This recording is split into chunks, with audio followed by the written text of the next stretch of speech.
Hi, this is Brandon Smiley from thirstgym.com. Today we're going to talk about an exercise called the leg raise or leg raises. This is an abdominal and hip flexion exercise that you can use to help develop the hip flexors, the abdominals, and help your athletes out from that standpoint.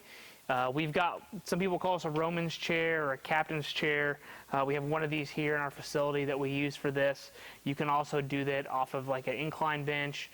So you got a couple different ways you can do it. This is actually the more, I want to say, common way that you will probably see this exercise done. Something to consider with this exercise before I show it is that many clients and athletes have tight hip flexors.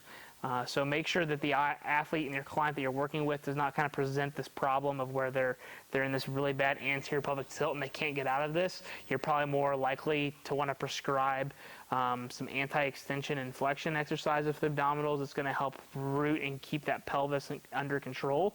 If your athletes can do that, then I think you're okay to kind of prescribe this as an abdominal exercise, so to speak.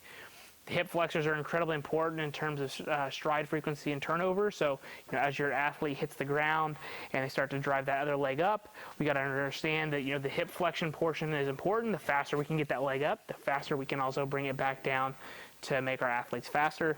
That's probably why we prescribe this a little bit more for our running population than anything else, or like your wide receivers and athletes that have to do that. From our personal training clients, we probably don't actually use this a whole lot. This is probably more of an athletic exercise from our standpoint. So to show the exercise, we're going to get up on here. I'm going to make sure that my back is against the back pad. I'm going to kind of root myself up here with the handles. I'm going to kind of lock myself into position. I'm going to let my legs hang. And what I prefer to try to coach is that they try to get their back flat on there. I don't want them to be extended, because that's what most of them do. They're going to get extended like this.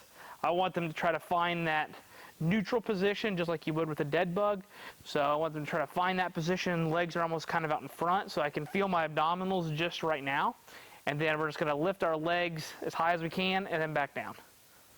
So we want to have good control the whole time. They don't need to come all the way back here, and that's going to give us really too much extension in the back.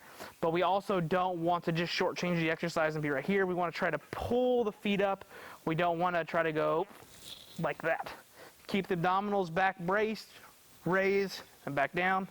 And that's all we're going to need. If you want to load the exercise, put a med ball, kettlebell in between their legs or feet, and then that's kind of what you got there. So depending upon our athletes and our clients, we may give them a strict rep range stay in, 3 to 4 sets of 8 to 12, 8 to 15 reps.